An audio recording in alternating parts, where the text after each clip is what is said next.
ese título. Te felicito, de verdad que sí. Entonces, bienvenida a la sociedad colombiana.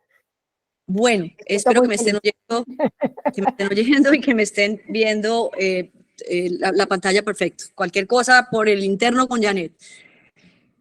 Bueno, es realmente un honor estar en esta plataforma virtual hablando para la Sociedad Colombiana de Ortopedia Maxilar. Quiero resaltar que por esta tarima virtual han pasado unos conferencistas impresionantes y quiero resaltar también la labor que está haciendo la sociedad en cabeza de Claudia, su presidenta, de Janet, la vicepresidenta, y bueno, las demás personas que acompañan como Pilar y otros excelentes profesionales que están tratando de luchar por sacar adelante una sociedad y por mantenernos unidos. También quiero agradecer a las personas que que tienen otra especialidad y que están aquí con nosotros, porque finalmente a todos nos une una inquietud y una meta por ser cada vez mejores profesionales, independientemente del abordaje que le hagamos a nuestros pacientes en cada una de nuestras áreas. Voy a empezar. Quiero decirles que tengo todo lo que hablo, me gusta tenerlo soportado con artículos, pero tengo 1 hora y cuarto, eso no es mucho tiempo, entonces lo que voy a hacer es que voy a mencionar los artículos que sustentan en lo que creo y lo que hago, y si tienen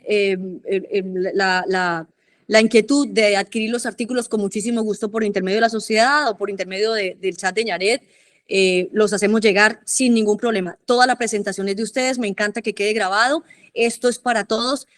Todo lo que ustedes van a ver es de mi clínica. Yo trabajo en una clínica de especialistas donde yo hago el área en la que estoy trabajando de lleno, que es la parte de ortodoncia, ortopedia, oclusión, disfunción, todo es mi área, y el resto de especialistas formamos un equipo en conjunto.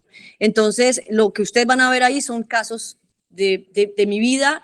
Llevo muchos años en la práctica clínica, me apasiona todavía. A pesar de la edad, no me pienso jubilar hasta que mi Dios me dé permiso de estar en esto, porque realmente me hace feliz trabajar en la clínica. Esta imagen, vamos a comenzar. Esta imagen que ustedes ven ahí me acompaña en cada una de las charlas que doy, porque para mí es una imagen que adquirí hace mucho tiempo y es una imagen que es muy diciente. Es una imagen de equilibrio con diferentes pesos que hace alusión a las diferencias del individuo, pero independientemente de las diferencias que tenga el individuo, creo que la finalidad de todos debería ser siempre buscar el equilibrio, respetando estas diferencias y entendiéndolas, porque es lo que nosotros tenemos, en lo que tenemos que trabajar en el día a día. ¿Ok? Bueno, el profesor Jeffrey Okeson, que todos lo conocemos y que es papá de oclusión junto con otros personajes muy importantes, tiene una frase que oí de él hace mucho tiempo y que me impactó y todavía la recuerdo cuando estaba estudiando los cursos de él. Y él decía que para usted entender cuándo su paciente está mal, primero tiene que entender cómo es que el paciente está bien. O sea, tenemos que entender las bases de la fisiología para poder saber cuándo se rompió ese equilibrio y cuándo tenemos nosotros que intervenir. Una de las cosas que les digo mucho a mis alumnos es que yo no justifico o me siento mal yo misma, y quiero inculcarle eso a todas las personas que están conmigo alrededor. Es que usted no puede tener pacientes que pasen por usted y que crean en usted 5, 8, 10, 12 años y presenten una serie de signos que son completamente claros de disfunción y de desequilibrio, y nosotros no tengamos esa alerta porque simplemente no tenemos el ojo adiestrado, porque el odontólogo ve lo que está enseñado a ver, y eso hace que obviemos cosas que a veces parece que nos hicieran con manitas y nos saludaran, pero el ojo va directamente a lo que queremos intervenir. Entonces, esta charla es un poquito abrir ese ojo, porque finalmente todos queremos la parte del equilibrio en nuestros pacientes. Entonces, vamos a empezar con un artículo de una revista que es muy conocida, que es una revista Indawi, que primero fue una revista que fue creada en Egipto. Hoy en día los norteamericanos ya son los que digamos, que soportan esta revista, y este es un artículo que nos habla del rol de la oclusión en los desórdenes temporomandibulares. Y lo único que quiero, o sea, es muy importante el artículo, es un estudio de revisión de literatura muy profundo, pero lo que quiero resaltar del artículo es que nos sacan unas conclusiones de lo que es realmente la oclusión fisiológica y lo que realmente está claro de lo que hoy en día tenemos que buscar, y es que necesitamos buscar una oclusión que se encuentre en armonía con el aparato masticatorio, o sea, que todo esté en paz, que tenga una ausencia de cargas, de sobrecargas, perdón, que tenga un equilibrio en su función, que tenga unos contactos oclusales, ojo con esto, que tenga unos contactos oclusales simultáneos, el mayor número posible, porque eso va a proteger al sistema, y que además este tipo de oclusión que el paciente tenga y mantenga a través de los años sea una oclusión mutuamente protegida. Esos son los conceptos básicos de una oclusión fisiológica, ¿ok? Esta foto que ustedes ven aquí está resaltando por qué los contactos posteriores deben ser el mayor número posible, deben ser simultáneos y deben ser más fuertes en el sector posterior que el anterior. Si nosotros cumplimos esas 3 reglas, podemos decir que el sector posterior va a proteger al sector anterior. Y es que si nosotros observamos la franja azul y nos detenemos un momento a mirar esta franja azul, nos damos cuenta que estructuralmente estamos diseñados para eso. Tenemos unas tablas oclusales que en sentido mesodistal y vestíbulo palatino o lingual son voluminosas, son unas raíces más cortas y más anchas, y la zona donde están embebidas estas raíces, estructuralmente el hueso tiene mayor recepción, mayor facilidad para recibir esas fuerzas. Entonces, estratégicamente, necesitamos que las mayores fuerzas caigan sobre esta zona. ¿Qué deben tener estos contactos? Que sean simultáneos. Es importantísimo que los contactos que recibimos atrás sean simultáneos, porque no tenerlos simultáneos va a tener un problema en ese diente que está adelantado a recibir la carga oclusal, ¿ok? Media hora antes de conectarse ustedes, nos conectamos, Janet y yo, a hacer eso que ustedes oyeron al inicio, y es lo que hablan los amigos, pero que estamos en el mismo ambiente y que estamos en el mismo área. Entonces, hablábamos de lo que es hoy la tecnología, lo que es la inteligencia artificial, lo que es el aprovechar todos los equipos nuevos que hay, y lo que nos hace obligarnos los jóvenes están creciendo con esta tecnología, y los que somos mayores nos ha tocado remar, pero para mí es un reto fascinante. A mí me encanta este reto nuevo porque es cambiar ese chip y eso lo despierta a uno. Esta es una imagen de un escáner donde podemos observar cómo los contactos posteriores son más fuertes, pero miren ustedes que no están bien distribuidos, y tenemos otros dientes que no están trabajando. Esto también se considera una sobrecarga en estas piezas que deberían ser todas las piezas posteriores, deberían ser simultáneas, pero todas las piezas posteriores las que recibieran las cargas oclusales. Y si nosotros tenemos dudas hoy en día de la veracidad de los registros oclusales por medio del escáner, aquí les traigo un artículo nuevo, fresco, de la revista de investigaciones orales clínicas, es del 2022, o sea, el año pasado. Es una revista alemana donde hicieron una comparación de los registros de los contactos oclusales con 3 escáneres versus el papel de articular que conocemos. Aquí utilizaron un papel de articular de 8 micras. Ese papel es el Bausch. A mí me encanta el papel Bausch, a mí no me puede faltar el papel Bausch. Es un papel de una calidad infinita. Yo creo que ustedes han tenido los mismos inconvenientes que hemos tenido todos, y es que a veces el papel de articular no marca lo que uno quiere, y por eso necesitamos papeles de articular que nos registren si no vamos a utilizar los escáneres. No, el escáner todavía no está al alcance de todo el mundo, y no significa que si no tenemos escáner pues no podemos revisar oclusión. No, lo que pasa es que si lo tenemos, tenemos que tener miedo y tenemos que darle, meterle y hacer el paso. ¿Ok? Entonces, aquí este artículo nos muestra que de las 2 formas se pueden obtener, y que cuando hacemos registros con escáner hay una veracidad y una credibilidad que está demostrado que se puede manejar. Quiero resaltar un artículo que tiene la doctora Janet, que estábamos también conversando sobre eso, tuve la oportunidad de leerlo, y quiero que ahora al final ella lo pueda compartir y felicitarla públicamente a Janet, porque yo sé quién es Janet. Janet es una persona, es una mujer inquieta que toda la vida ha sido, yo la molestaba y le decía que es un ratón de biblioteca, porque siempre cuando teníamos un espacio, cuando estábamos en Sao Paulo estudiando, ella siempre que teníamos un espacio se desaparecía y todos preguntábamos dónde está Janet, y Janet estaba en la biblioteca. Doy fe del juicio, la disciplina y todo el estudio que ha hecho Janet. Ha hecho una publicación impecable, un artículo que ojalá lo puedan tener ustedes y compartirlos.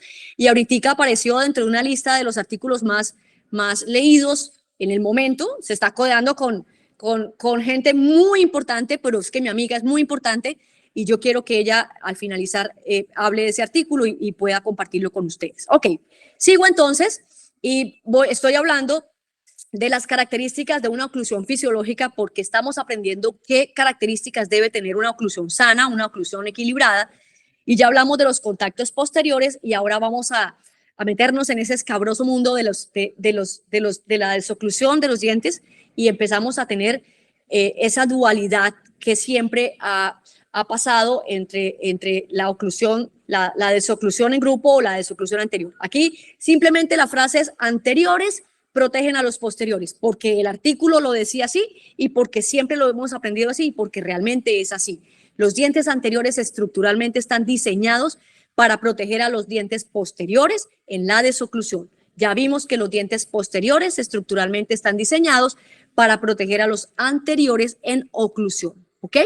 Y entonces yo les voy a contar, les voy a confesar algo. Cuando yo era pequeña, pequeña siempre he sido y me quedé, pero estoy hablando pequeña profesionalmente. Yo tenía una dualidad, porque yo fui mucho tiempo odontóloga general, hice rehabilitación y considero que fui muy responsable, hice muchos cursos, era muy juiciosa, hice buena rehabilitación y a mí me inculcaron la desoclusión canina, desoclusión canina, desoclusión canina, y cuando hice ortodoncia, desoclusión canina, y luego entró al mundo de la ortopedia, incluso entré antes a la ortopedia, y entonces los ortopedistas son muy dados digamos que a defender la desoclusión con función en grupo.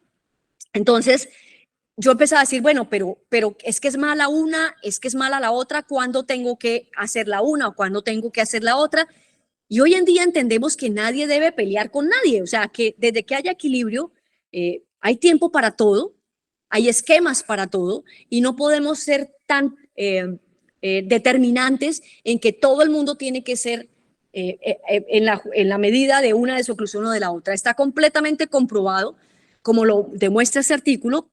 Es un artículo del Journal de Rehabilitación Oral, o sea, nada más y nada menos que pues, mis colegas rehabilitadores saben que este artículo, este journal pues es una biblia para todos los rehabilitadores, y es un artículo publicado en esta revista en el 2013, en una revista que publican en el Reino Unido, y esta revista, este artículo fue sobre los esquemas de desoclusión, bueno, en dentición sana y mínimamente restaurada, pero ustedes saben que cuando se hace un artículo, se hacen investigaciones y se arrojan una serie de conclusiones, y las conclusiones al hacer este estudio fue que sobre la guía canina y la función de grupo es que el esquema oclusal definitivamente es dinámico, o sea, nuestro cuerpo va variando, va siendo cambiante a medida que pasan las circunstancias de nuestra vida, y en unos momentos es más favorable tener una y en otros momentos será más favorable tener otra. ¿Qué está demostrado?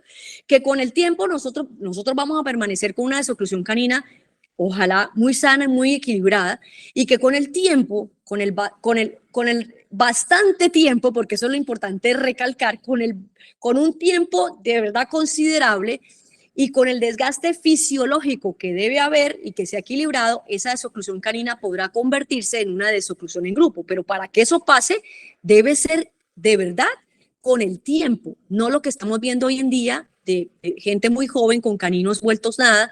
Eso no tiene nada de fisiológico. Además, este artículo resalta que no hay rollo, que las dos formas de desocluir no van a causar alteraciones en de disfunción temporomandibular, y que ambas son fisiológicas y que ambas son aceptadas y funcionalmente estables. Entonces, la pelea, digamos que la dejamos y las aceptamos y miramos cada uno de nuestros pacientes a cuál se acomoda más, porque también depende no solo del tiempo en el que están, sino del tipo de oclusión y de relación maxilomandibular que tiene cada paciente. Este artículo que traigo lo obtuve cuando se hizo el congreso antes de pandemia, el congreso que tuvo la sociedad y trajo un rehabilitador muy importante y él nos aportó este artículo. Este artículo es de un francés que se llama Jean-Daniel Autrief. Me cuesta trabajo, el francés no es lo mío, pero este artículo lo traigo porque él nos decía, bueno, muy bonito la desoclusión de los pacientes clase 1, porque pues uno supone que ese paciente clase 1, y si tiene una buena conformación de arcos, hará una desoclusión canina. Pero ¿qué pasa con los clase 2 y qué pasa con los clase 3? Y él hizo un estudio muy importante donde determinó que realmente los pacientes con relaciones caninas clase 2, o sea, donde el canino está un poco distal, les favorece y presentan con más acierto una desoclusión canina, mientras que los pacientes clase 3, por tener un esquema donde la mandíbula va a estar adelantada con respecto al maxilar y es superior, este esquema será más favorable para ellos que sea una desoclusión en grupo. Entonces, aquí vemos cómo empezamos a abrir la mente y decimos, listo, si a este le favorece más, lo respetamos. Siempre y cuando esté en equilibrio, déjelo quieto. Eso es lo que manda hoy, es que si usted tiene un paciente en equilibrio, el paciente déjelo quieto, no lo tiene que obligar a que tenga un tipo de desoclusión de la una o de la otra, sino si el paciente funciona, es perfecto si la naturaleza le está dando esa ventaja, lo está favoreciendo, no meta mano, porque usted puede crear un caos por tratar de ser sectario y decir tiene que tener tal desoclusión porque está en este momento. Respete la naturaleza y si el paciente es capaz de hacerlo y está equilibrado, bienvenido sea. ¿Ok? Entonces, vamos a concluir lo que es realmente lo que nos dicen los artículos sobre desoclusión guiada por caninos. Y este artículo que les traigo en la parte de abajo es un artículo, pues, una revisión sistemática. Ustedes saben que es algo grueso. O sea, cuando uno habla de una revisión sistemática, está hablando de una cosa de peso. Y esta es una revisión que está publicado en el Journal de Rehabilitación Oral del 2013. Y nos dice que definitivamente la desoclusión debe ser mutuamente protegida porque el esquema oclusal y de desoclusión es favorable que unos hagan una cosa y otros hagan otra cosa, que los caninos están ubicados estratégicamente en el arco y que además de todo tienen una anatomía hecha para hacer la desoclusión y que tienen una propiocepción muy particular y muy individual que solamente la tienen los caninos. Ahora, si usted tiene un canino que tiene una fisura, que tiene una cirugía apical, que tiene una gran destrucción, que tiene una pérdida ósea, usted ya puede pensar en que no sería lo ideal para este paciente hacer una desoclusión canina. Eso es muy importante porque hoy en día tratamos de salvar los dientes pensando como si los dientes fueran de nosotros mismos y eso es importantísimo a la hora de atender un paciente. Esa época de eso no funciona muy bien, saquémoslo hoy en día con todo este boom de la biomimética, lo digo con propiedad porque yo tengo un esposo que es rehabilitador y que habla todo el día de biomimética y yo lo que veo es que tratan de salvar dientes y uno dice, ¿cómo salvaron esto? Porque es que el diente vale oro. Entonces tenemos que buscar función, buscar equilibrio para salvar. ¿Ok? Ahora, cuando los incisivos guían el movimiento protrusivo y los caninos la lateralidad es lo que nosotros finalmente determinamos una guía anterior de desoclusión. O sea, esto será lo ideal.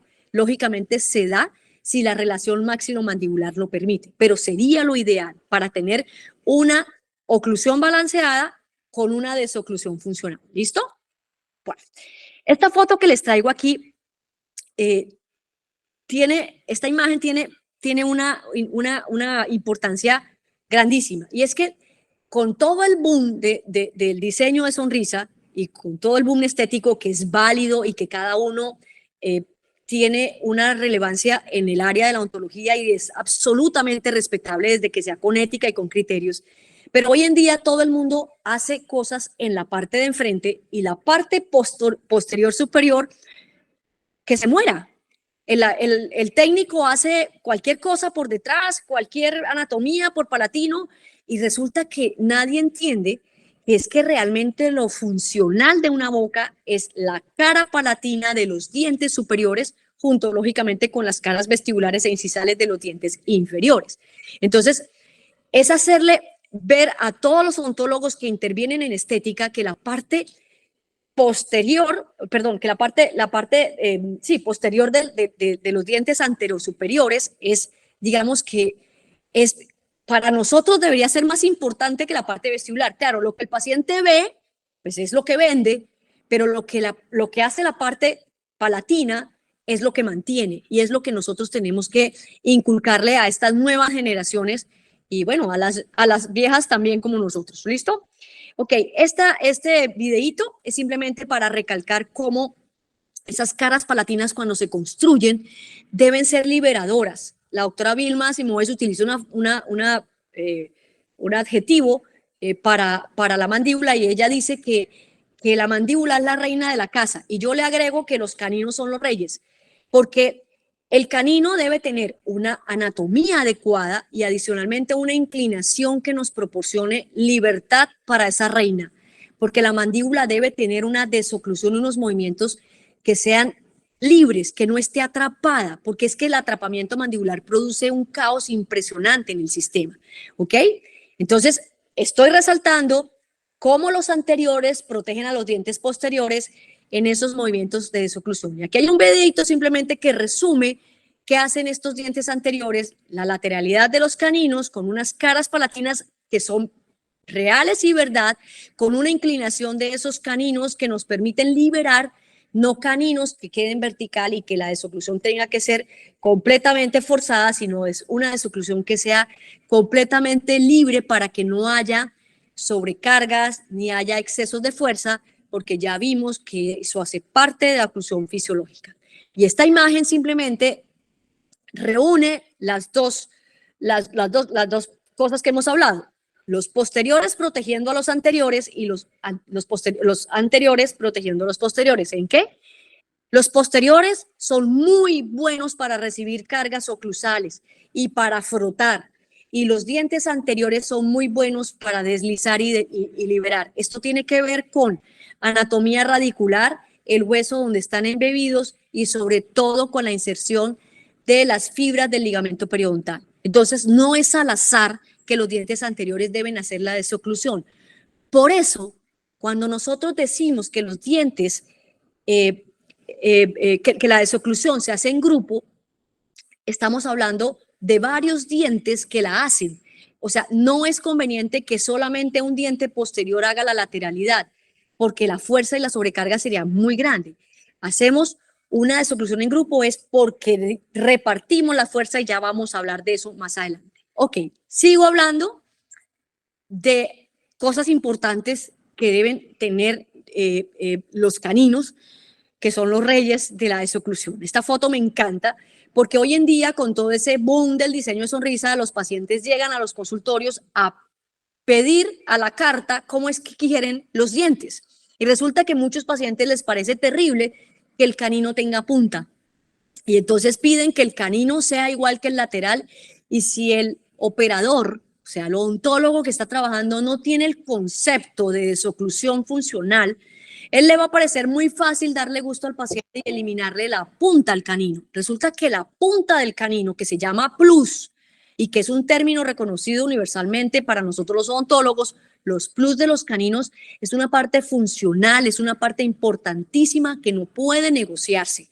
O sea, usted negocie el color blanco si el paciente quiere ponerse los dientes blanco nevera, que me parece horrible, artificial, lo que usted quiera, pero la anatomía no se negocia, porque la anatomía va de la mano con la función. Entonces, el plus del canino hace parte fundamental de la desoclusión. Y más aún, el plus del canino inferior, porque el plus del canino inferior es el que nos da la trayectoria de la desoclusión. Nadie mira la punta del canino inferior. Eso es algo que pasa inadvertido. Cuando un paciente abre la boca, revisamos las caras oclusales, revisamos si tiene incluso retracciones, abstracción, pero alguien mira si los caninos están completos. Los caninos es importantísimo que estén completos en las edades que deben estar completos. Con los años, los caninos y todas las estructuras se van desgastando. Eso lo vamos ahorita a cuantificar, pero realmente estamos viendo muchísima gente joven a la que le están haciendo unas reconstrucciones, pero le dan gusto en que el canino no tenga punta porque les parece que, pues, que es que se ven como un Drácula. Resulta que es que somos de caninos agudos y que sí, que van cambiando y se van volviendo menos agudos hasta que se desgastan, es cierto, pero los crearon con caninos que tienen punta y eso tiene una razón de ser, ¿ok? Bueno, Aquí hay una imagen de una desoclusión sana a una edad temprana, un paciente que tiene una liberación de la mandíbula muy bien y nos está mostrando cómo es más o menos simétrico en el lado derecho y en el lado izquierdo esta desoclusión, y nos está mostrando en esta imagen cómo esa desoclusión crea un espacio libre, que ojalá sea muy parecido el tamaño, la altura del espacio libre derecho-izquierdo, y que si mantenemos una masticación unilateral alternada el resto de la vida, si no tenemos ninguna actividad como el bruxismo, que eso no lo voy a tocar porque si no eso sería otra charla, pero si no tenemos una actividad como el bruxismo, tenemos que tener unos desgastes que sean sanos y que sean de acuerdo con los años. Este espacio se va a ir reduciendo poco a poco, muy poco a poco, hasta que lleguemos a una desoclusión en grupo, si el equilibrio realmente se mantiene. Pero este espacio libre es fundamental mientras tengamos una desoclusión canina. Es importante que este espacio se mantenga, sobre todo cuando se están haciendo restauraciones. Hay que revisar que el espacio libre del paciente lo conserve, ¿ok? Y aquí les traigo este artículo de la revista Wear del 2006. Es una revista, decimos China-Suiza, porque realmente la revista fue fundada en China, pero ya los suizos son los patrocinadores de esta revista, entonces realmente ya no sabemos si la revista se considera China o Suiza. Digamos que es un gana-gana. Ustedes saben cómo funciona todo este tema de los patrocinios y lo difícil que es hacer investigación y crear revistas de investigación. Esta revista publica un artículo de esquemas de desoclusión en dentición sana y mínimamente restaurados, y nos trae un resumen de los desgastes fisiológicos y nos dice, lo podemos hablar en micrones o lo podemos hablar en milímetros. Dice que anualmente nos desgastamos naturalmente de 10 a 40 micrones.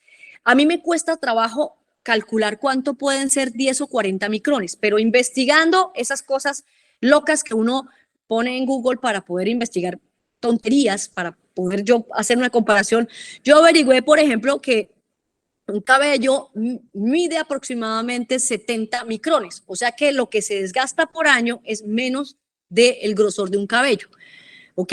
Y si lo pasamos a milímetros, podemos decir que es 0.01 a 0.04 milímetros por año. Y traigo una foto de un paciente mío que se llama Paulo, un paciente que quiero muchísimo, que es hijo de una paciente que lleva conmigo 20 y pico de años y me trae al hijo desde que era pequeño, y este niño se me perdió, está estudiando en el extranjero y de pronto vino una revisión de vacaciones y tiene 19 años y miren el canino que tiene.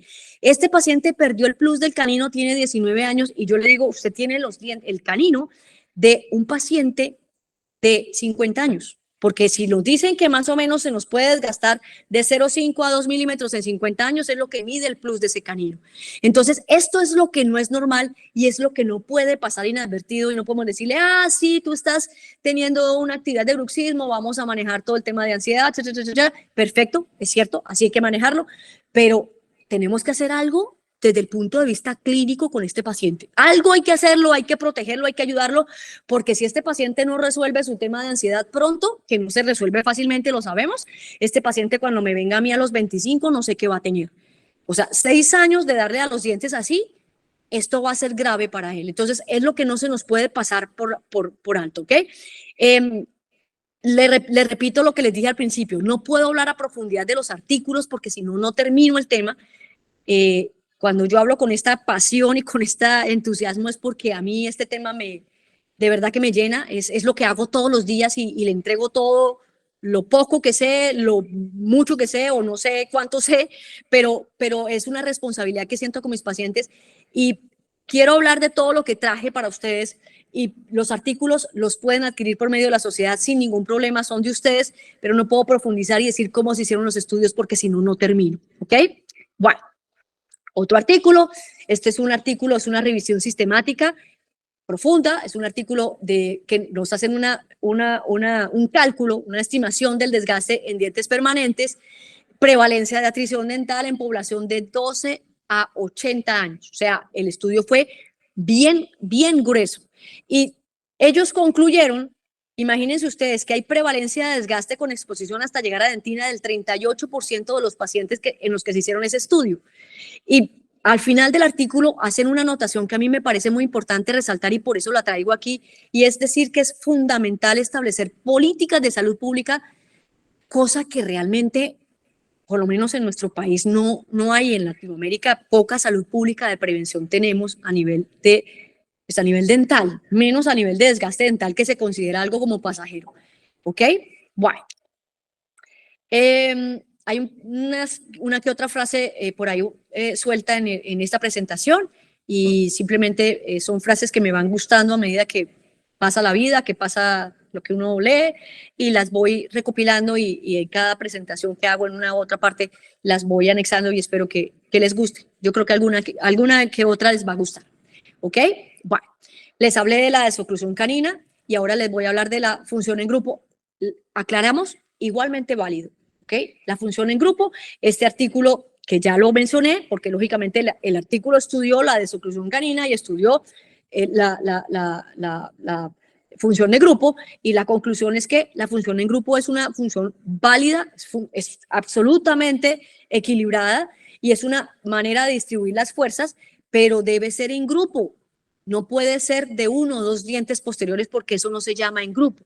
La idea es que involucre canino, premolares y molares, y que se vaya dispersando la fuerza de adelante para atrás, porque es la manera como el ligamento periodontal puede mejor recibir las fuerzas. ¿Ok? Que es frecuente que esta función en grupo exista con los años, sí, y que si el paciente tiene un canino, una desoclusión canina con un canino que esté disminuido, hombre, hay que tratar de hacer un cambio en el esquema de desoclusión para proteger estos dientes, estos caninos, porque será demasiada fuerza para un diente que esté disminuido. Si el diente no está disminuido y el paciente tiene una desoclusión canina con un canino sano, bienvenido sea. Y si el paciente le favorece mejor esta función en grupo, ya sea porque es época de función en grupo o porque lo que hablamos al principio, es un paciente, por ejemplo, clase 3, pues a él le vendrá mejor hacer esta desoclusión, que sea en todo el área, que sea bilateral, repartida de adelante hacia atrás en toda la zona, tanto derecha como izquierda. ¿Ok? Bueno. Salud para los que me están acompañando con un traguito. Janet, por favor. Janet llevaba 2 antes de empezar la presentación. No sé cuando despida esta presentación si la tendremos en sano juicio, si no nos toca hacerle un relevo. Ahí se está riendo. Todavía. ¿Cómo vamos, Janet? No, todavía con el segundo. Ok, muy bien. Te damos permiso al tercero por ahí en unos 10 minutos. Ella es venezolana y toma aguardiente colombiano, ¿no? Vean ustedes. Muy bien, es una colombiana ya. Bueno, ya aprendimos pautas muy claras sobre equilibrio, sobre cómo es una oclusión funcional, y entonces ahora sí vamos a incursionar en lo que tenemos que empezar a abrir los ojos de nuestros pacientes, los ojos para ver nuestros pacientes, o sea, ver los pacientes con otra mirada ahora. Listo, vamos a hablar de desequilibrio oclusal. Y este es un artículo que me encanta, es un artículo publicado en el Journal de Odontología en el 2018 de Países Bajos, y habla de las relaciones entre lesiones cervicales no cariosas y factores de riesgo como contactos prematuros. O sea, que aquí ya hacen una cosa bien profunda sobre pacientes en un determinado tiempo para poder analizar por qué estos pacientes tienen estas características que les voy a contar. Esto es un estudio de corte transversal, o sea, tomaron unos pacientes en cierto momento y los analizaron profundamente a cada uno de ellos, y concluyeron que resulta que los pacientes con desequilibrio oclusal presentan cracks, atracciones, recesiones gingivales, desgastes de bordes incisales y cuspidios, fracturas y pérdidas dentales, y a veces cambios en la posición dental. Y esos son los pacientes que yo les decía a ustedes que pasan por nuestra silla odontológica 5, 8, 10 años y tienen alguna de estas cosas o varias de estas cosas, y no nos damos cuenta porque nos dedicamos a otras circunstancias, a hacerles limpieza, a hacerles una operatoria, a decirles que están muy bien cepillados, a ver el color de los dientes, o en el caso de nosotros, de pronto a ver de pronto algo de equilibrio anteroposterior o transversal, pero no nos detenemos a pensar que el esquema oclusal que está presentando este paciente, a pesar de que lo vemos aparentemente bien, resulta que este paciente tiene alguna de estas características, y tenemos que empezar a detectar qué está pasando en el sistema. ¿Ok? Esta foto se las mandé hoy por mi Instagram en las historias y también se la mandé por el chat de la sociedad. Lo publiqué hoy en mi historia en Instagram para llamar la atención un poco y digamos que convocarlos a esta reunión, porque quería mostrarles cómo estas cositas que son tan sutiles a veces son muy grandes, pero por ejemplo una recesión gingival, como ustedes ven en la pantalla superior derecha, pasa y el paciente le dice a uno que tiene sensibilidad y entonces el odontólogo le manda una crema para la sensibilidad dental y le dice que lo van a controlar en 3 meses y resulta que esto no tiene nada que ver ni con el cepillado ni con otra cosa que con un desequilibrio oclusal y que tenemos que empezar a determinar qué le está pasando al paciente, ¿ok? Y la imagen superior izquierda, ustedes entenderán que esta imagen no es mía, yo no hago ya nada de operatoria, yo no abro estas cavidades, esta imagen le puse mi nombre porque lo considero que es sangre de mi sangre, esta imagen me la regaló mi hija, que es odontóloga, ella es especialista en estética dental en Brasil, pero está muy comprometida con la parte de la función. Hablamos mucho de eso y creo que está haciendo un buen trabajo. La juventud también está teniendo una responsabilidad. Y miren ustedes que esta cavidad, si uno la ve, uno dice, pero esta cavidad no es tan grande, pues hay cavidades peores. Es una oclusal, sí, puede ser un poquito profunda, pero miremos que estructuralmente el paciente tiene un buen remanente dentario. Y miren el crack que presenta ese paciente. O sea, este diente está sometido a alguna sobrecarga. Algo está pasando sobre este diente y no es la restauración, porque listo, tenía posiblemente una amalgama y se la van a cambiar por una resina, está perfecto con toda la técnica hoy en día, pero no es el material restaurador, es la carga que está teniendo este paciente, ya sea una carga oclusal o una carga lateral, pero algo le está pasando a este diente. Entonces, mucha gente abre, rellena, hace todo el protocolo, pero lo que yo les digo es, ¿y después qué? O sea, ¿qué viene después? Que dentro de 5 años el paciente diga que al morder duele y entonces ese crack ya se abrió y ya tenemos un pronóstico absolutamente reservado porque no sabemos si el diente se va a perder. O sea, ahí hay algo y ese algo hay que intervenir. ¿Listo? En la parte de abajo tenemos fotografías de atracciones y tenemos fotografías de desgastes. Eso, digamos que las atracciones y los desgastes son más evidentes. Las recesiones gingivales, como son muy individuales y a veces son pequeñas, las pasamos inadvertidas, ¿ok? Y bueno, esto es un artículo buenísimo porque ya hablamos de síndrome del diente con crack, que eso es una cosa, digamos que es un término moderno para los que ya están hace tiempo en esto, no, pero para los que no hacen operatoria frecuentemente, pues digamos que empezamos a abrir los ojos a pensar que la gente está hablando de crack. Incluso, no traje el artículo, pero lo saqué en otra presentación. Hay un artículo muy chistoso, se van a reír ustedes, del New York Times, donde dice que los pacientes están consultando a sus odontólogos porque están encontrando dientes con cracks. ¿Por qué yo copié este artículo? Porque el paciente es una persona externa y ya están hablando de que de pronto en una reunión, de pronto entre la familia están hablando que tienen un diente con crack, o sea, se está conociendo este término y se demostró que después de pandemia se incrementó muy alto el porcentaje de dientes con cracks, ¿ok? Este artículo, que es de la misma revista que ya les había hablado antes, que es la revista Indawi, la revista que fue fundada en Egipto y actualmente es una revista que la manejan los americanos. Creo que este artículo no lo había presentado antes, pero bueno, se los comento. Es un artículo de una revista que se llama Indawi, desde 2021. Es una revista que fue fundada en Egipto y ya es patrocinada por los norteamericanos. Fue comprada por ellos, así como la anterior que les comenté de otra revista que también fue comprada por otro país. Y este artículo lo que nos concluye de revisar dientes con crack es que hay prevalencia de cracks en el 80% de los pacientes que tienen más de 40 años y que pues la causa que determina realmente los dientes con crack es fallas en la función oclusal. O sea que hay que revisar la oclusión sí o sí porque el desencadenar de esta sobrecarga puede ser fatal y puede llevar a perder dientes, incluso dientes que no tienen destrucciones coronales. ¿ok? Entonces es muy importante revisar cómo están las cargas oclusales de nuestros pacientes. Este es otro artículo de la revista de Medicina del 2022, donde habla de lesiones cervicales en tejidos duros. Tomaron 21 pacientes que demostraron que tenían sobrecarga oclusal y determinaron que la causa principal sigue siendo las sobrecargas oclusales, y aquí también incluyen las interferencias oclusales. Las interferencias finalmente también son sobrecargas, ¿ok?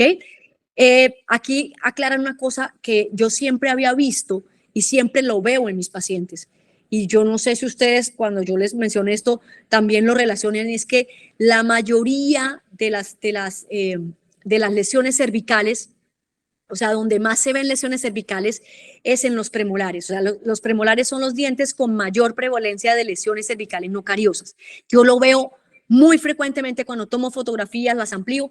Generalmente los dientes que primero manifiestan problemas son los premolares. Y si ustedes miran, son los pacientes que le dicen a uno que tienen sensibilidad dentinal, y entonces todo el mundo dice, es el cepillado. Yo le digo, ¿cómo va a ser el cepillado si los molares todavía no tienen esos problemas cervicales y solamente lo tienen en los premolares? Tiene que ser algo local.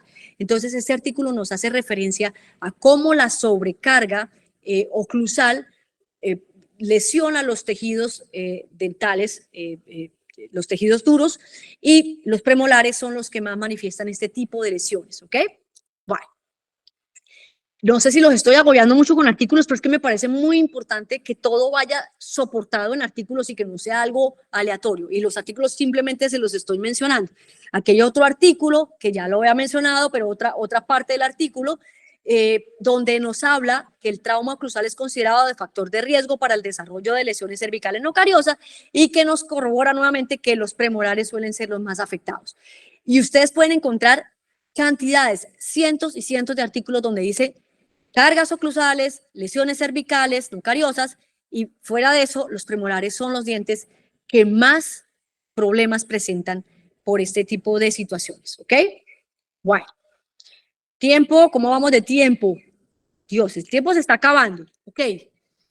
Son las 7:48. 7:48.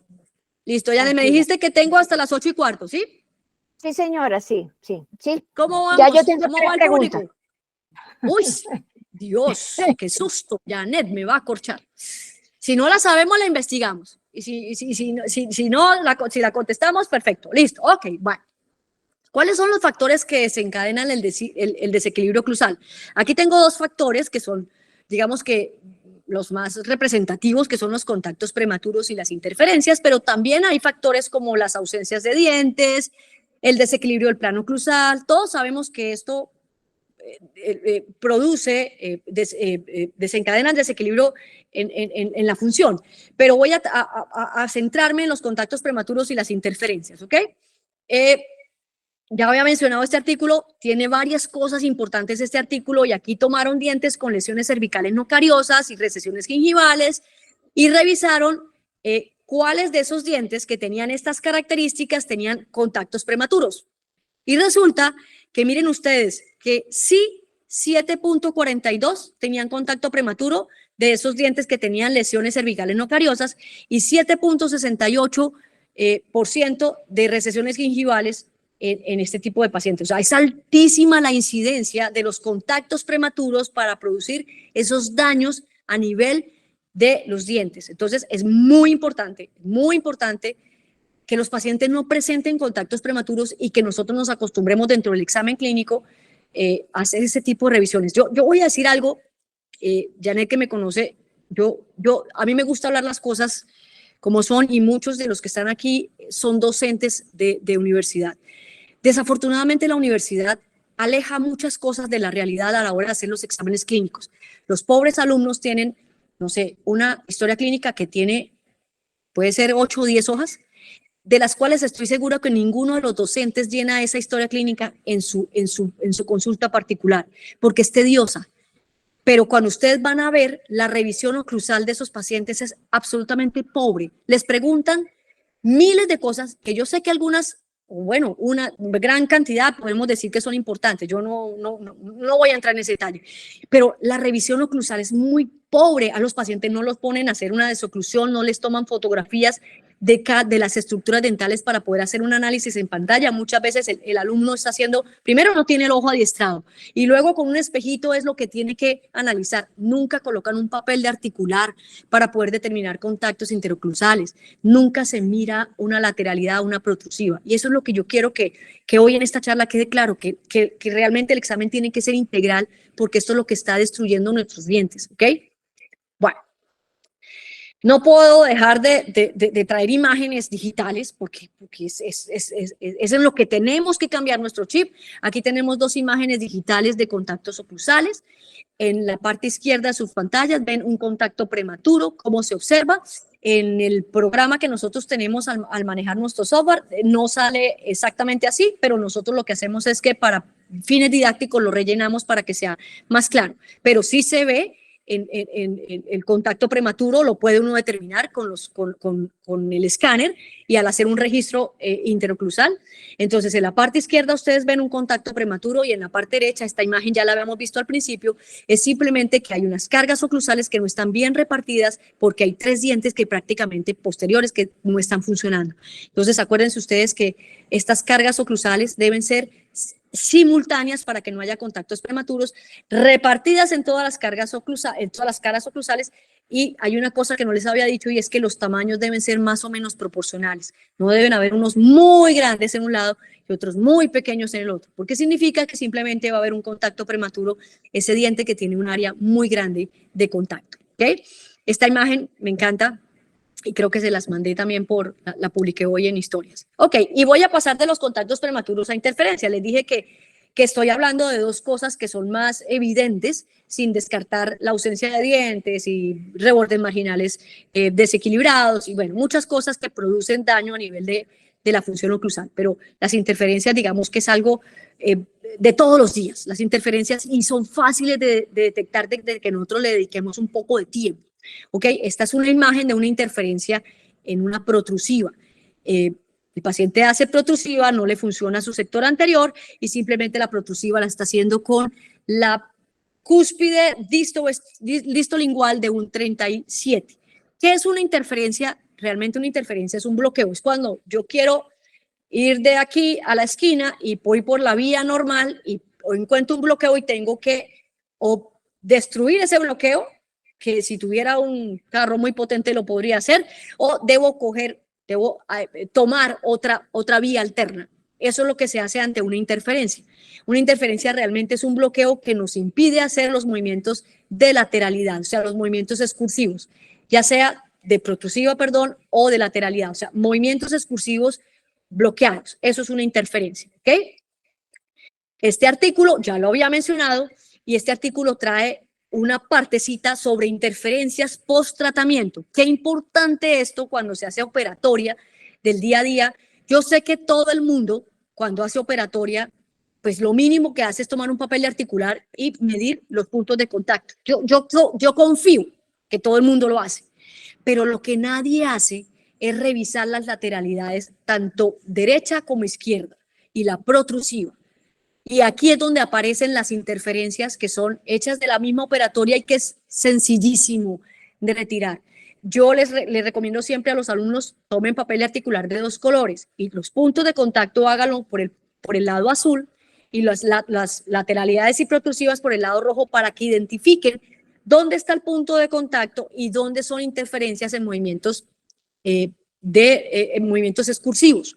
¿Ok? Y así pueden ustedes determinar cuándo se debe retirar. Es simplemente tomar una fresa de pulir, quitar esa interferencia y volver a revisar, y si todo queda bien, pulir la superficie para que no quede rugosa, y están ustedes haciendo algo maravilloso por su paciente. El profesor Okeson tiene otra frase que también voy a agregar, y es que él dice que el paciente se tiene que levantar de la silla igual a como se acostó o mejor de cómo se acostó, pero nunca dejarlo peor como el paciente entró. Esto implica que si usted le retira una obturación que, por ejemplo, esté en mal estado, por un color o porque sea amalgama y quiere ya quitarla por todo lo que ya sabemos, y usted se la cambia de amalgama a resina, pero le deja una interferencia, usted está dejando al paciente peor de lo que lo encontró. Entonces, aquí cabe la nota de revise los movimientos excéntricos y los movimientos de lateralidad y de protrusiva, o sea, los movimientos, yo leo mucho el tema de excéntrico y no me gusta realmente usarlo. Yo uso movimientos excursivos, porque yo no sé si el paciente está excéntrica y cuando hace los movimientos de lateralidad está siendo excéntrica. Yo digo movimientos excursivos, ¿listo? Entonces, siempre que hagan operatoria, oclusión y movimientos excursivos para poder determinar que la operatoria, lo que ustedes están introduciendo en la boca del paciente, no produzca alteraciones, ¿listo? Esta es una colega que está conmigo ahorita en un tratamiento con alineadores, que eso lo hablamos con Janet, los alineadores es un boom hoy en día y hay que tener mucha precaución porque la inteligencia artificial es artificial. Lo natural somos nosotros. Entonces, la inteligencia artificial hay que usarla, pero bien usada. Hay que hacer que sean un apoyo, pero no crean ustedes que ellos hacen todo.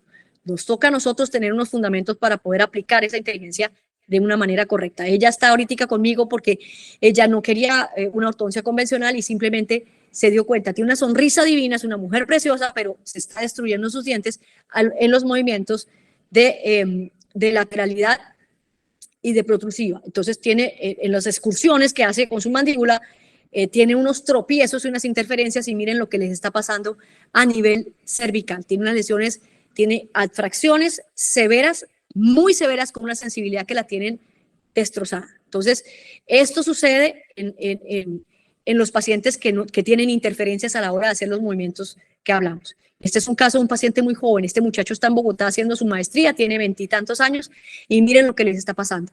Él tiene una lateralidad del lado izquierdo que yo no sé cómo la hace con un central y con un molar. Y yo ya con él detecto que su boca no le funciona.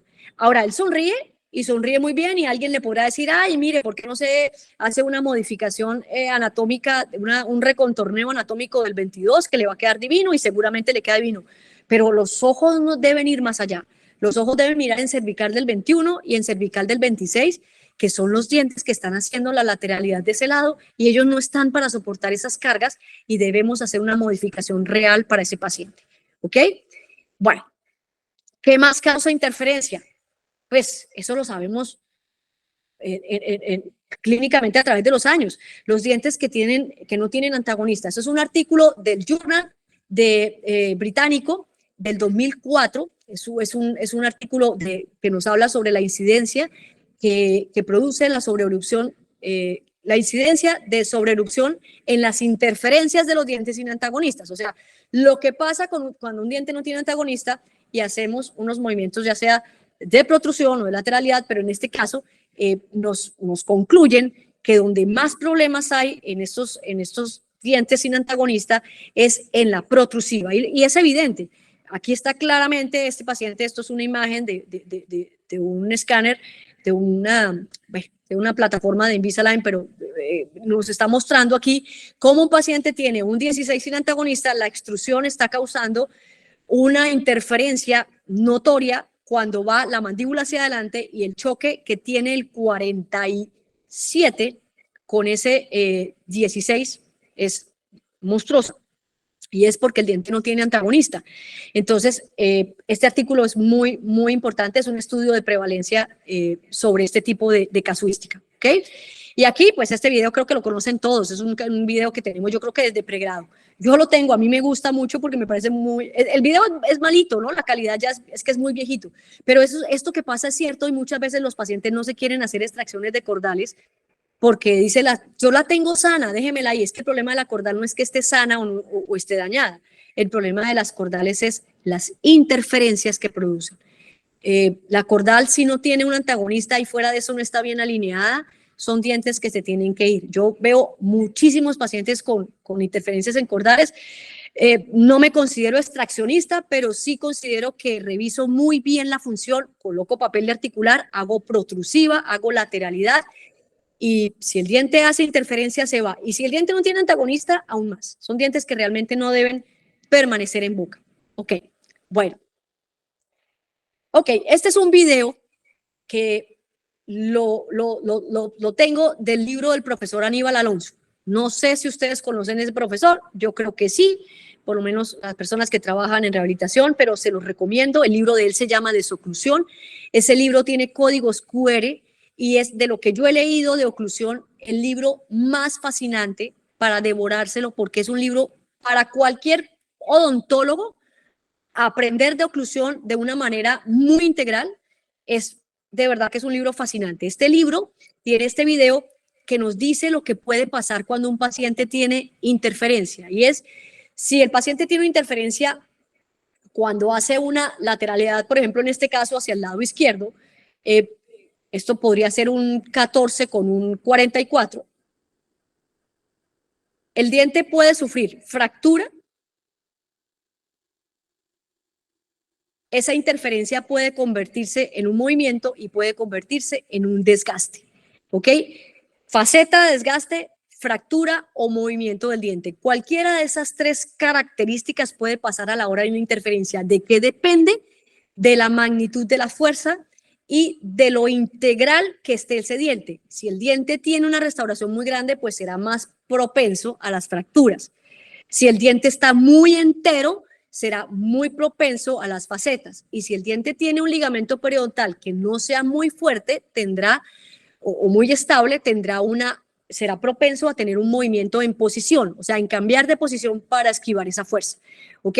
Son las tres cosas que el doctor nos dice y que realmente en los artículos lo soportan. Es lo que pasa cuando encontramos estas facetas de desgaste. ¿Ok? Perdón, estas interferencias. Y si yo miro que las interferencias producen o facetas de desgaste o fracturas o cambio de posición, voy a hablar un poquito de las facetas de desgaste, porque la faceta de desgaste es lo que vemos todos los días y es lo que tenemos que, como les decía, afinar el ojo, ¿ok? ¿Qué es una faceta de desgaste? Me voy para atrás y les digo, es una interferencia que de tanto pasar por encima, esa interferencia se va a convertir en una faceta de desgaste, ¿ok? O sea, son interferencias que persisten y persisten, se queda el diente en la misma posición, pasamos por ahí hasta que realmente convertimos esa superficie en una zona brillante con una disminución en la altura y de volumen de esa estructura. Aquí vemos tres maneras, tres formas como podemos observar o podemos detectar. Una, sí, con un escáner, pero como no todo el mundo tiene escáner, pues un espejito también nos puede detectar, aplicar aire para que la superficie brille y afinar el ojo.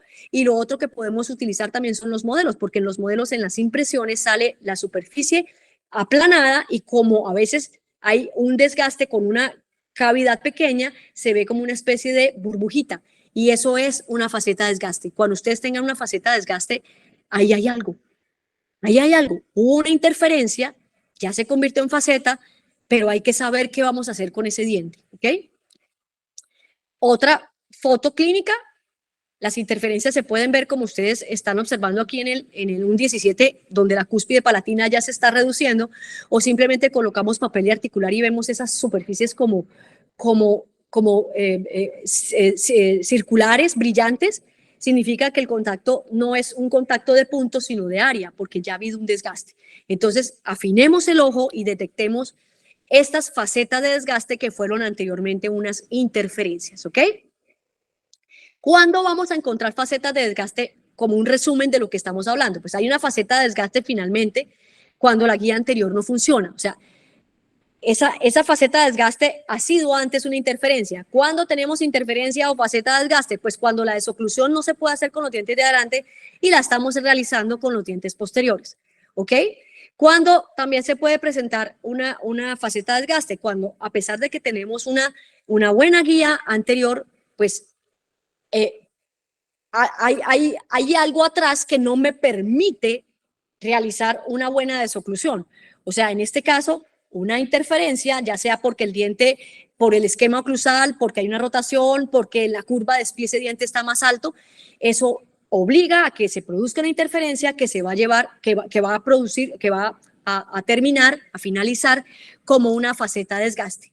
Y también en dientes que realmente están desalineados. Yo puedo tener un buen esquema anterior, una buena relación en los dientes anteriores, pero realmente la parte posterior no me deja trabajar. Ahí voy a tener una faceta de desgaste que anteriormente pudo haber sido una interferencia de tanto dar deslizar sobre ese diente, se va a convertir en una faceta de desgaste, ¿ok? Estoy un poco acelerada y estoy un poco preocupada porque no quiero que se me quede nada por fuera, pero las preguntas vendrán tranquilamente, ¿ok? Las facetas de desgaste las vamos a clasificar en dos, las que son activas y las que son pasivas. ¿Qué es una faceta de desgaste activa?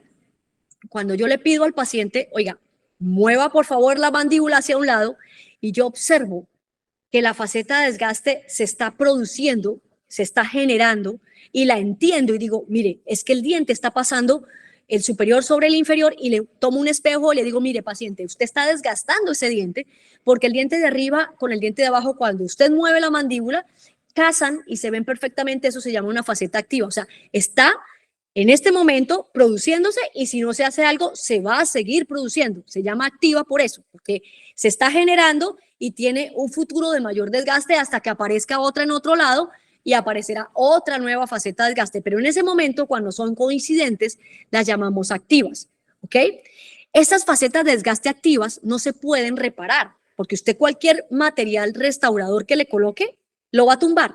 Entonces, o cambia el esquema oclusal o le dice al paciente que no le puede hacer nada porque él, cada vez que haga su lateralidad o su movimiento de protrusión, va a pasar por esa zona y va a destruir el material restaurador que le pusieron.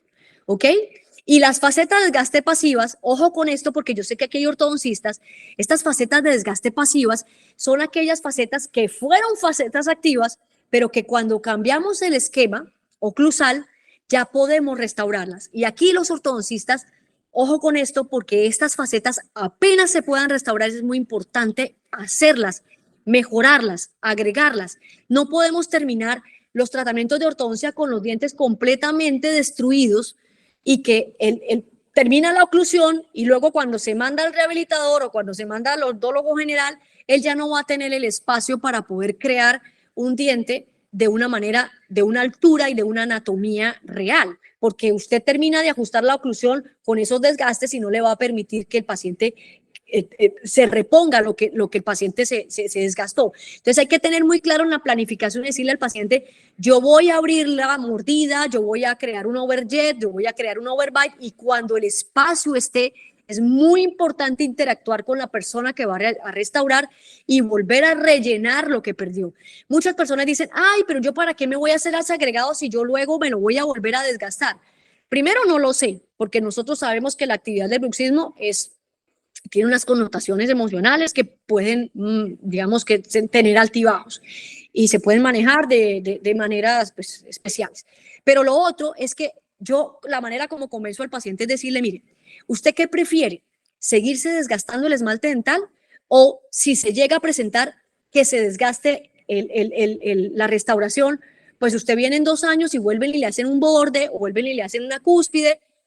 No es mejor, es como reponer las gafas, es que el tejido natural realmente no tiene precio. Entonces, los pacientes realmente entienden y dicen, bueno, listo, hagámosle y pues podemos hacer otras cosas para proteger esas restauraciones y que no se vayan a dañar y que las restauraciones perduren en el tiempo. ¿Ok? Esta frase está en el libro del profesor Aníbal Alonso y es una frase que me encanta, a mí me gusta mucho la historia. Y la frase dice, la cara oclusal es como una serie de jeroglíficos, están ustedes descifrar el alfabeto. Eso significa que hay que abrir el ojo para poder reconocer una interferencia, una faceta de desgaste, una atracción, una lesión cervical no cariosa. O sea, todo lo que ustedes vieron ahorita, hay que afinar el ojo. Pero lo que me llama la atención de esta frase, más que la frase, es el año. Yo me imagino a alguien en 1924 con un montón de dientes que sacaron, como hacemos todos los que estudiamos anatomía dental, de un cráneo, y una persona en 1924 con un escritorio y revisando anatomía dental, y esa persona en ese año dijo esta frase. O sea, lo que quiero decirles con esto es que la oclusión siempre ha sido la misma. Lo que ha cambiado, lógicamente, es el entorno y el medio ambiente. Pero la función siempre ha sido la misma. Lo que pasa es que nos hemos demorado mucho tiempo en entenderla. Es como la articulación temporomandibular, siempre ha sido la misma, siempre ha funcionado igual. Pero ahora con toda la tecnología y todos los equipos, pues la estamos empezando a ver de una manera distinta. Pero la oclusión es algo que siempre nos debe acompañar, que nos ha acompañado y que nos debe acompañar en todos los procesos y que a todos independientemente de la especialidad en la que ejerzamos o el procedimiento que ejerzamos, es importante que todos tengamos los mismos criterios de oclusión para que lleguemos al equilibrio de nuestros pacientes. Ok, voy a hablar de una cosa que se llama fremitus. Muchos de ustedes saben qué es. El fremitus es una palabra que está en el diccionario médico y abarca muchas cosas de la medicina, pero nosotros la vamos a incorporar en la parte dental porque es causante de trauma terriblemente. El fremitus está definido en el Journal de Odontología Protésica. Es un libro que tiene un glosario de todos los términos y nos define que el fremitus es la vibración perceptible a la palpación. Ellos hacen una comparación que yo puedo percibir el fremitus cardíaco cuando yo coloco mi mano. Es una sensación de vibración de mi corazón, pero también lo hay a nivel dental y el fremitus a nivel dental es algo que no debería existir. ¿Okay? El fremitus se puede percibir a nivel dental colocando los dedos a nivel de las caras vestibulares. Es más fácil percibirlo en los dientes de adelante por la flexibilidad que tenemos a nivel anterior. Es más difícil, aunque existe en la parte posterior. Y esta flexibilidad, al colocar los dientes de adelante, nosotros no deberíamos sentir que los dientes de adelante tienen fremitus, o sea, tienen esa vibración, ese movimiento muy pequeño, porque cuando sucede el fremitus significa que hay sobrecarga en los dientes que lo tienen. Si yo ya entendí el concepto de oclusión y entiendo que los dientes posteriores protegen a los dientes anteriores en oclusión, el fremitus anterior no debe existir, porque si mis dientes posteriores funcionan, cuando yo ocluyo, recuerdan ustedes que la parte anterior debe tener un contacto. Algunos libros y artículos decían virtual en saliva, el otro que sea mínimamente el contacto, que sea contactitos, que sea, bueno, como lo quieran llamar, pero la parte posterior recibe contactos fuertes, la parte anterior contactos suaves. Si yo al ocluir siento que mis dientes de adelante están haciendo este movimiento de vibración, eso se llama fremitus y causa muchísimo daño y tengo que intervenir. Por eso, dentro del examen clínico, además de esas 10 hojas que se llenan, el test de fremitus hay que realizarlo. No podemos pasar por la vida odontológica de los pacientes y no detectarles a esos pacientes que tienen fremitus. Muchos de ustedes les aseguro que si se colocan los dedos en los dientes de adelante, seguramente pueden tener ese tipo de situación. ¿Ok? ¿Cuáles son las consecuencias que trae para los pacientes que tienen fremitus? Las consecuencias a nivel dental. Este es un artículo del Journal de Investigación Dental de 2009, donde están asociando el trauma y la recesión gingival. Es un estudio clínico y nos dice una cosa súper importante, y es que encontraron que el 59.1, imagínense ustedes, esa magnitud de porcentaje de los pacientes que tenían recesiones gingivales, habían 59.1 de esos pacientes tenían fremitus.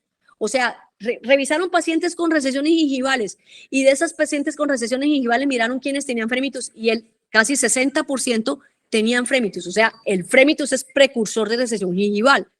Por eso el fremitus no debe existir y tenemos que revisarlo en cada uno de los dientes de nuestros pacientes. ¿Ok?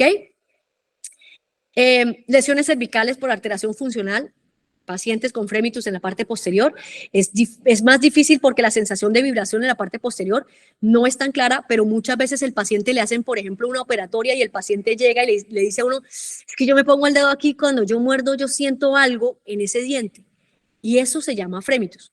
El paciente le puede dar una periodontitis porque tenga un contacto alto, pero si no le da periodontitis, el paciente va a persistir con ese contacto alto y ese contacto alto va a generar fremitus en esa zona. ¿Ok? Este es un video muy chévere de una paciente que tiene unos contactos prematuros fuertes, fremitus en premolares, y ustedes van a observar cómo tiene atracciones y recesiones gingivales en muchas zonas de su boca.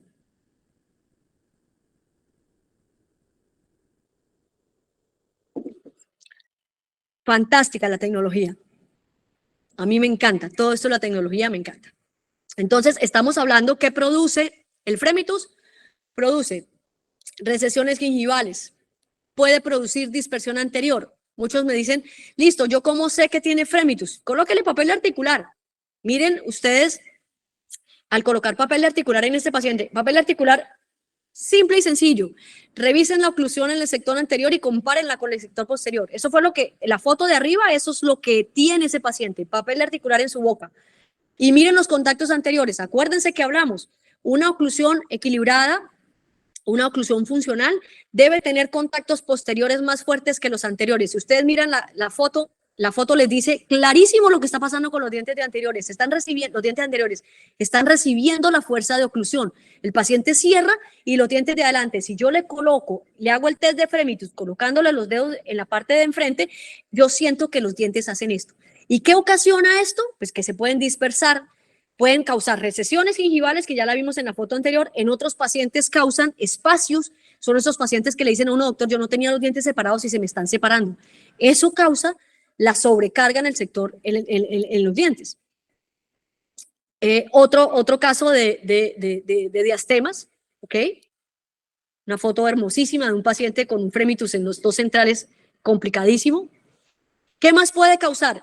Puede causar o recesión en la parte gingival, o puede causar dispersión, o sea, diastemas, y si no se abren los dientes anterosuperiores, entonces la fuerza puede lograr que los dientes anteroinferiores se apiñen, y esto es causal de muchas recidivas de ortodoncia. Les quiero decir, muchas veces se termina la ortodoncia, el ortodoncista antes de retirar los brackets debe hacer una revisión de la oclusión y mirar cómo está la carga anterior, porque cuando tiene brackets todavía puede hacer cambios, y nosotros con ortopedia, si el paciente no tiene bracket, podemos hacer cambios, lo sabemos nosotros, con los muelles frontales podemos hacer unos movimientos muy oportunos para retirar este fremitus, pero el fremitus hay que diagnosticarlo porque tiene consecuencias muy severas en nuestros pacientes.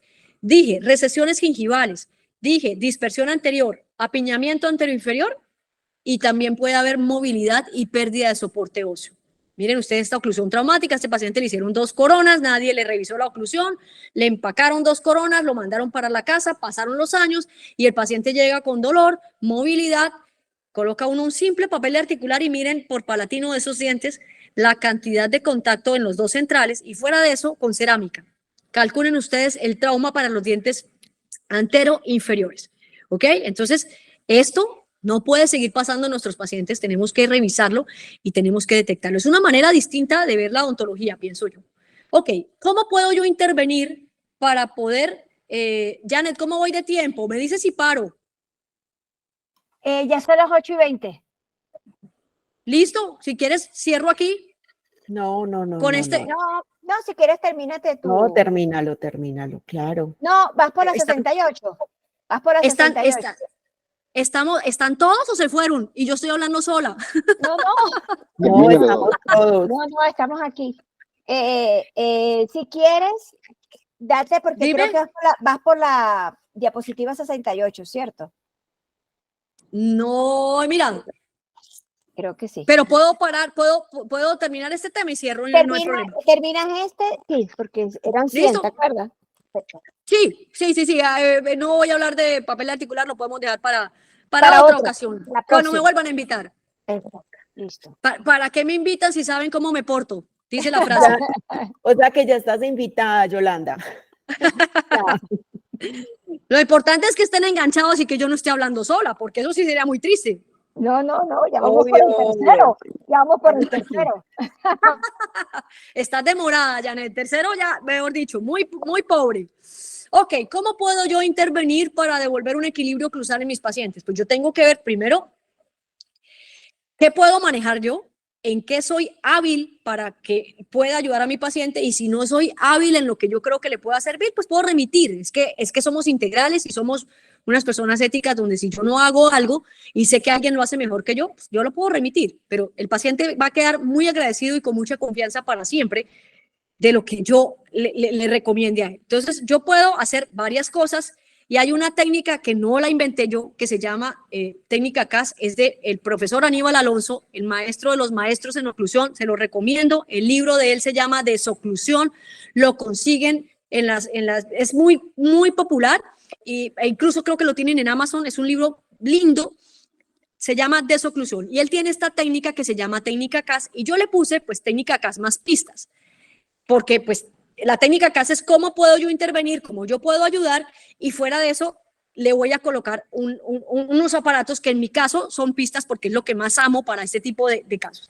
Yo puedo intervenir de una manera de haciendo corrección para mejorar el esquema, puedo hacer una adición y puedo hacer una sustracción. Voy a pasar, son casitos clínicos muy sencillos.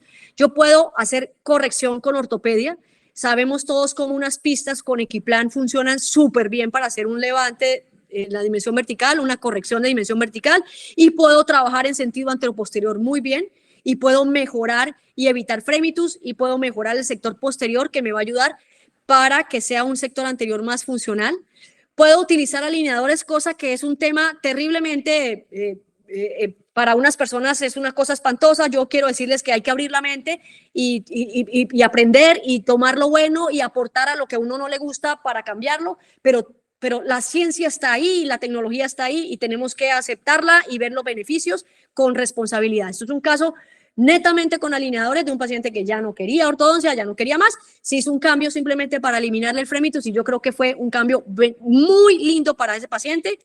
Y casos de ortodoncia, de corrección para hacer que el canino caiga, como llamo yo siempre les digo, cuando hablo con mis colegas del tema, yo les digo, necesito que el canino caiga y ya me entienden qué es que el canino caiga, que el canino entre a funcionar.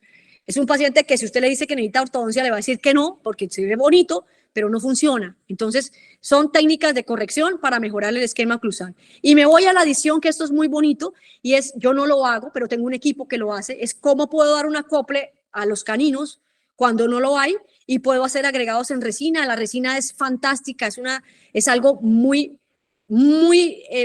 noble para trabajar. Y tenemos, por ejemplo, este caso que el paciente no tenía una desoclusión en grupo, tenía una desoclusión de un mini grupo, o sea, porque solamente desocluía los dos premolares y los molares no trabajaban, y sabemos que los premolares son los que más se afectan en este tipo de problemas, que se hizo un agregado, lo permitía, se hizo un agregado en los plus de los caninos y empezamos a funcionar con este paciente, pero adicionalmente, pues para evitar que ese desgaste continúe, yo le puedo proporcionar unas pistas, me libera las caras, me libera las superficies oclusales y el paciente me puede decir hasta cuándo. Yo le digo, pues hasta que dejemos de tener una actividad de bruxismo, vamos a conservarlo y las pistas me van a mantener. De hecho, les quiero confesar algo, yo duermo con pistas, no las activo. Yo tengo apretamiento y mis pistas me protegen de lo que me pueda producir mi apretamiento, ya sean cracks, recesiones, todo lo que hemos hablado. Este es un caso del paciente Pablo, el paciente de 19 años, se le hizo una adición que le hicieron a este paciente, le hicieron el plus del canino superior, el inferior no se pudo reconstruir porque la oclusión no lo permitía y lo mandamos al extranjero que está haciendo su posgrado con unas pistas. Esperemos a ver cómo llega, porque si no le pongo un aparato, este paciente seguramente va a tener un desgaste nuevamente de esos caninos, aunque preferiría que desgastara el canino y no que siguiera desgastando premolares y dientes anteriores. Un paciente que tiene un overjet a nivel de caninos, le hicimos un agregado por palatino, le hicimos, suena a sindicato porque yo no lo hago, lo hacen las personas que trabajan en esto, le hicieron un agregado por palatino y me retiraron la interferencia del puente de esmalte con el que estaba haciendo la lateralidad, y estoy seguro que ese puente de esmalte va a permanecer sano por unos buenos años. ¿Le podemos agregar pistas? Sí, me gustan las pistas simples, no me gustan las compuestas para este tipo de protección, porque el paciente, sobre todo el paciente adulto, no se siente cómodo con unas compuestas, pero el paciente adulto recibe muy bien las pistas simples. Entonces, si no son pistas simples, yo sé que aquí hay rehabilitadores, se pueden hacer placas miorelajantes, yo sé que o placas protectoras o placa Michigan, porque no todo el mundo tiene la preparación para hacer ortopedia funcional de los maxilares. No pasa nada, lo importante es abordar al paciente como nosotros podemos ayudarlo, pero siempre que el paciente se levante mejor de la silla. Este es un caso que le hicieron una reconstrucción de laterales, de los plus inferiores, y se le colocó un Equiplan, unas compuestas, unas simples con Equiplan para ayudar en su sector posterior y poder levantar mordida.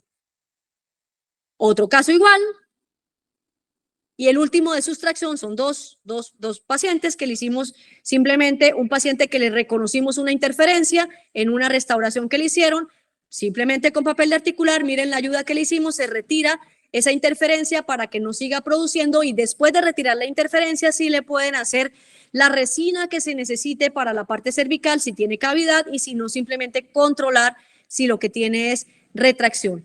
Este paciente se le hizo una talla, tiene una oclusión profunda, necesita hacer una restauración, necesita hacer dimensión vertical, pero por lo menos mientras decide qué va a hacer, simplemente se le hizo un tallado de sus caras palatinas, que son artificiales, y se le quitó el fremitus de 11 y 21. Este paciente, la lateralidad la hacían con los premolares, con el 3 y el 4, y se hizo la restauración, y para lograr que esa restauración dure a través de los años, simplemente se le hizo un repaso con un disco de pulir y le quitamos la lateralidad a ese 4, que sabemos que no está hecho para hacer lateralidad, y nos quedamos con la lateralidad del canino. ¿Ok? Bueno, voy a pasar esto aquí porque no voy a hablar de esto y solamente quiero traer una foto última, que es esta. No me quedaron faltando sino 4 diapositivas, 5 diapositivas, y quiero aprovechar para agradecer a las personas que me han enseñado lo que soy hoy en día, además de, lógicamente, pues, Dios que me ha permitido estar aquí, que me permite todos los días levantarme con ganas de seguir haciendo lo que hago. Aquí está la foto con la profesora Annika Isberg, que la conocemos porque vino a Colombia y es una profesora fantástica de articulación temporomandibular. El profesor Jeffrey Okeson, el maestro Mariano Rocabado y mi maestra, a quien amo con todo mi corazón y respeto profundamente, la profesora Vilma Simões. Chicos, gracias por aguantarme. Hora y media me pasé, Janet, le debo a la sociedad 15 minutos. No, pero estuvo muy, muy interesante. Muchísimas gracias, Yolanda. Demasiado buena tu presentación.